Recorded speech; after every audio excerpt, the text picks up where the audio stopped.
Hi, I am Alexander Fleming. I am Scottish researcher. I was credited with the discovery of penicillin in 1928. Let me tell you a little bit about one of the most important and biggest inventions in the world. Penicillin revolutionized the world of medicine and brought great advances in the treatment of disease, infection, and all kinds of medical conditions. At the time, I was experimenting with the influenza virus in the laboratory of the inoculation department at St. Mary's Hospital in London. The discovery of penicillin and the initial recognition of its therapeutic potential occurred in the United Kingdom. Penicillin heralded the dawn of the antibiotic age before there was no effective treatment for infections such as pneumonia, gonorrhea, or rheumatic fever. Hospitals were full of people with blood poisoning contracted. The antibiotics are composed produced by bacteria and fungi, which are capable of killing or inhibiting comparing microbial species. This phenomenon has long been known. It may explain why the vaccine Egyptians that the practice of applying a poultice of moldy bread to infected wounds, but it was not wanted 1988 that penicillin the first true antibiotic. I began to search drug-free dishes containing colonies of Staphylococcus bacteria that cause both sore throats and abscess. It was dotted with colonies safe for one area where blood mold was growing. The sun immediately around the mold was clear, as if the mold had secreted something that inhibited bacterial growth. All this thanks to my invention, a Scottish scientist Alexander Fleming. In a petri dish, accidentally opened a full of bacteria, observed the formation of penicillin, note that all the bacteria found there had died. From this discovery, different drugs were invented based in the fungus, which allowed treating various types of disease and fatal infections. After the discovery of the penicillin, Fleming did not have idea about chemistry. He and two other assistants started working on it. Even so, they were unable to establish penicillin, so they could not test it on animals, were unable to extract it for sufficient quantities, and were unable to purify it to be safe for use in patients. Fleming's original articles contained errors, omit important information, and it had to pass 12 years for penicillin to be used as medicine. 10 years after the initial discovery, a group from Oxford University began working on penicillin and managed to solve these problems one by one. It was Howard Florey, an aggressive Australian pathologist with 6 assistants, including Ernst Chain, a Judeo-German biochemist. After some time, with a very little budget, and with the Second War beginning, the potential of penicillin to treat the wounded was becoming increasingly clear. The first test with the drug was performed on May 25, 1940 in rats. 50 rats were infected with streptococci and half of them were given penicillin. A few days later, the 25 who were given the antibiotic were healthy, while the 25 without it were dead.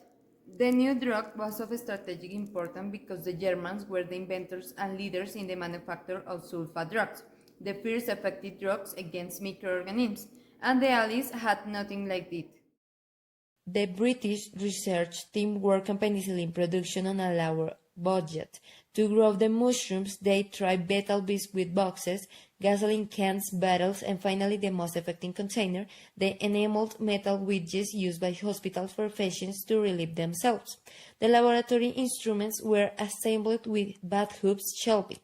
6 penicillin girls were hired to keep production in a damp, cold, and musty-smelling basement for a lower salary than they would have earned from waitress or working in a factory.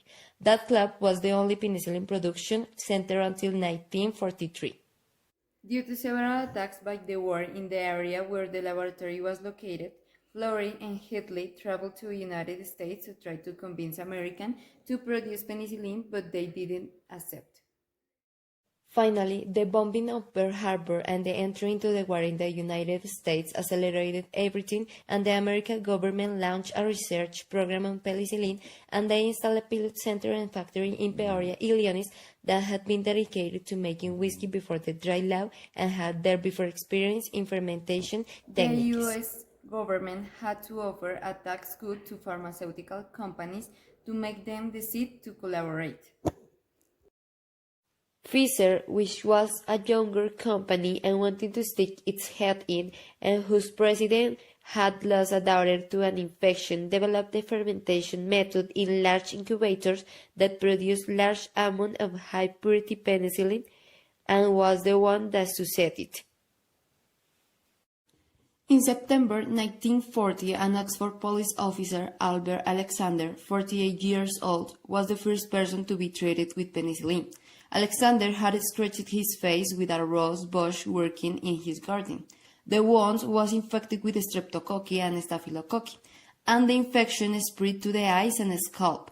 They took him to Radcliffe Hospital and treated him with the only thing there was, sulfa drugs. But the infection worsened and he had purulent abscess in his eyes, lungs, and shoulder. Florey and Chain heard about the case at the dinner party and asked Radcliffe's doctor to taste their purified penicillin. After 5 days of injections, Alexander began to show improvement, but he ran out the penicillin, all that 6 in the world, and died. On March 14, 1942, the first patient in the United States was treated with penicillin. It was a woman named Ann Miller. Her pregnancy had failed and she had developed a streptococcal hemolytic septicemia that led to her death. And in that first test, half of the production achieved so far in the United States was spent. One problem is that penicillin was rapidly eliminated via the kidneys, so it was decided to collect the urine from the patients, repurify the antibiotic that was there, and reuse it. Of course, patients were not told this. Penicillin were carried out in the North Africa front in the troops fighting against Rommel's tanks, and the results were spectacular. Soldiers wounded in the legs and who would have been mutilated forever a year earlier returned to walk. In World War I, 18% of the deaths of soldiers was due to pneumonia infections. In the second, it fell to 1%. Doctors were amazed that even the largest wounds healed without infections.